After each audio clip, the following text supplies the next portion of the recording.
تایبەت بە چاکسازیەکانی وەزارەتی پێشمەرگە و هەماهەنگیەکانی یاخود هاوکاریەکانی هاوپەیمانان گفتوگۆی زیاتر دەکەین لەگەڵ بەڕێز سعید هەرکی ئەندامی لیژنەی پێشمەرگە لە پەرلەمانی کوردستان ڕاستەوخۆ لە هەولێرەوە لەگەڵمان دەبن. بەڕێز سعید شەوتان باش، سوپاس بۆی کە ئامادەن لەگەڵمان. چاکسازیەکانی وەزارەتی پێشمەرگە بەکوێ گەیشتووە؟ شەوی هەموو باش. سەبارەت بە پرۆژە یاسای چاکسازی یەکێکە لە یاسا هەرە گرنگەکان کە لە پەرلەمانەوە دەرچووە. هەموو مادە و برگەکانی هەستیارن و زەرورن، بەڵام لە هەمووی گرنگتر ئەو مادەیە کە لە ناو یاسای چاکسازیدا هەیە کە شمولی وەزارەتی پێشمەرگە دەکرێتن، چونکو ئەو بەکو بڵێن زەقبوونەوەی دوو لایەنی سەرەکی لە ناو وەزارەتی پێشمەرگەدا زۆر لە ناو وەزارەتی پێشمەرگەدا بەدی دەکرێتن. کۆمەڵێک هەنگاو هاوێژرانە بۆ مەسەلەی هەنگاوەکانی چاکسازی، بەڵام دەتوانم بڵێم لە ئاستی تموحی ئێمەدا نییە وەکو لیژنەی پێشمەرگە. بەنمونە دەتوانیت پێمان بڵێیت لە سەدا چەندی کارەکان جێبەجێ کراوە یاخود لە سەدا چەندی یاساکە جێبەجێ کراوە؟ من ناتوانم تحدید کەم لە سەدا چەند، بەڵام کۆمەڵێک شت هەیە لە ناو وەزارەتی پێشمەرگەدا پێویستە ئیشی لەسەر کراوێتن، پێویستە ئیشی لەسەر بکرێتن. بۆ نمونە کۆمەڵێک خاڵ هەیە، بۆ نمونە تێکەڵبوونەوەی یەکەی هەشتا و هەفتە، چونکە بەڕاستی ئەگەر بمانەوێتن سوپایەکی هاوبەش و سوپایەکی نیشتیمانی هەبێتن، پێویستە ئەو هەردوو یەکەی هەشتا و هەفتە هەڵ بکرێن و بێنەوە ژێر چەتری وەزارەتی پێشمەرگە. وەگەر بمانەوێت هاوپەیمانان باشتر هاوکار و پاڵپشت بن بۆی دەحبی باشتری هێزی پێشمەرگە بکاتن، پێویستی بەوەیە کە یەکەی هەشتا و هەفتە بە دروستی تێکەڵ بکرێتەوە، لە قاڵبی حەزبیەوە دەربێن بێنە ناو قاڵبێکی نیشتیمانی و بێتە سوپایەکی یەکگرت و سوپایەکی نیشتیمانی. ئێوە لایەنی یاسایی و دەرکردنی یاساکان و وەلایانی چاودێریکردنیشن. ئەوەندەی ئێوە چاودێریتان کردووە، بە دوواداچوونتان کردووە، بۆتان ڕوون بۆتەوانێ بۆچی تا ئێستا هێزەکانی یەکەی هەفتا و هەشتایەکیان نەگرتوتەوە؟ لەمپەڕەکان، ڕێگریەکان، هۆکارەکان چییە؟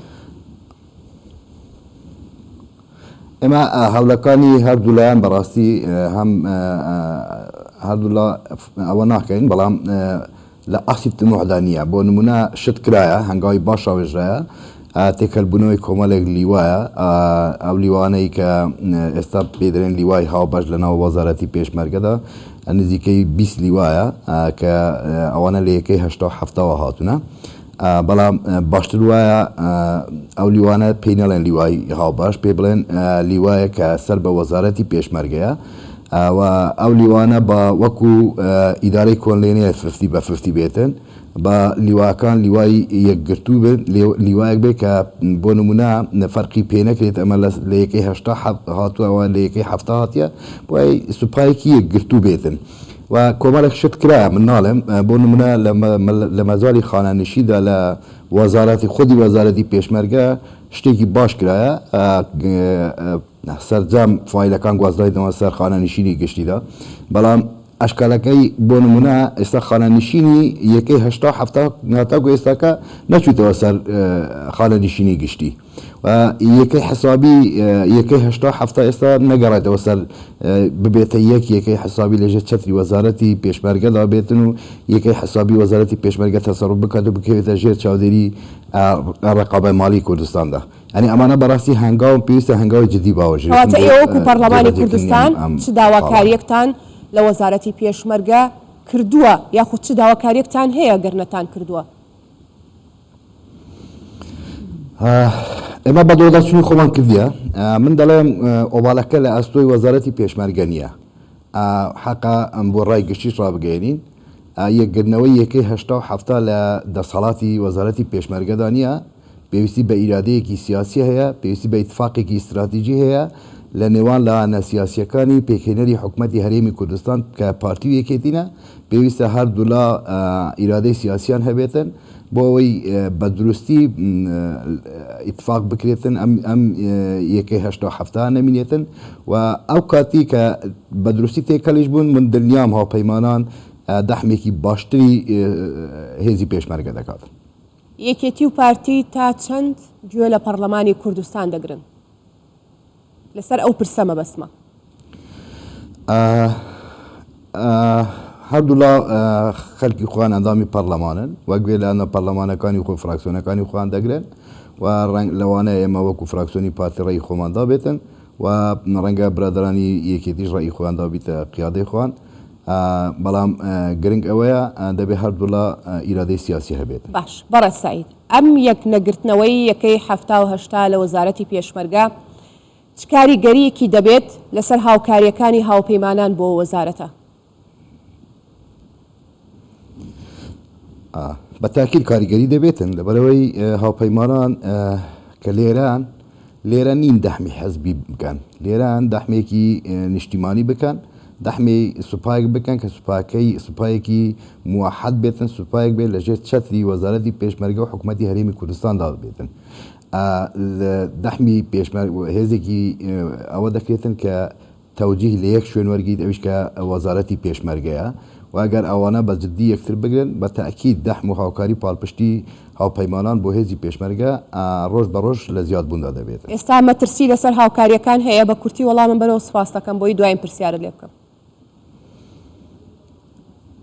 بەتاکی دەرێوڵە ئەگەر هەنگاوەکان خێراتر نەکرێت لەوانەیە هاوپەیمانان لەوەی نیگەران ببن و بەجددیش لەسەر خەتن و هەستی دەکەن ئێستا خەریکە هەنگاوەکان خێراتر دەبن تەماناش دەکەین کە بە زووترین کات وەزیری پێشمەرگە جەندیشان بکرێتەوە بۆەوەی ئەویش فەراغێکی دروست کردووە کە ئەویش بوویتە کێشەیە بوویتە ئاستەنگی لە بەردەم جێبەجێکردنی پرۆژەی چاکسازی. ئێوەکو پەرلەمان تا چەند ئاگاداری هەماهەنگیەکانی هاوپەیمانان و وەزارەتی پێشمەرگەن؟ ئێمە تەدەخلی ئەو بابەتەیان ناکەین چاودێریشی ناکەن بەپێی بە دوواداچوونیمە وەکو پێویست نەخێر. بۆچی؟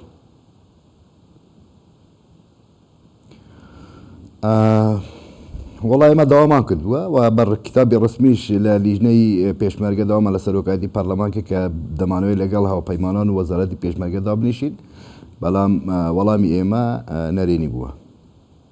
واتە ئاگاداری هیچ هەماهەنگیەک نین؟ نەخێر. ئەمە کێشە نییە؟ بەتاکید کێشەیە بەڵێ وڵا حەقا لیژنەی پێشمەرگە لە بۆچی قبوڵتان کردووە؟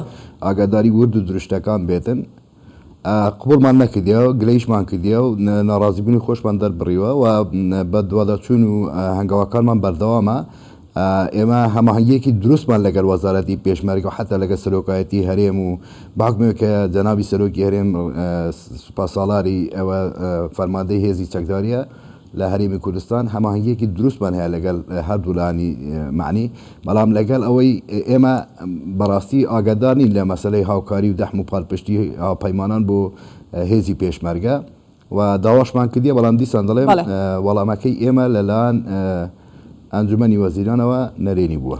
بەڕێز سەعید هەرکی ئەندامی لیژنەی پێشمەرگە لە پەرلەمانی کوردستان گەلێک سوپاس بۆی بەشدار بووی لەگەڵمان.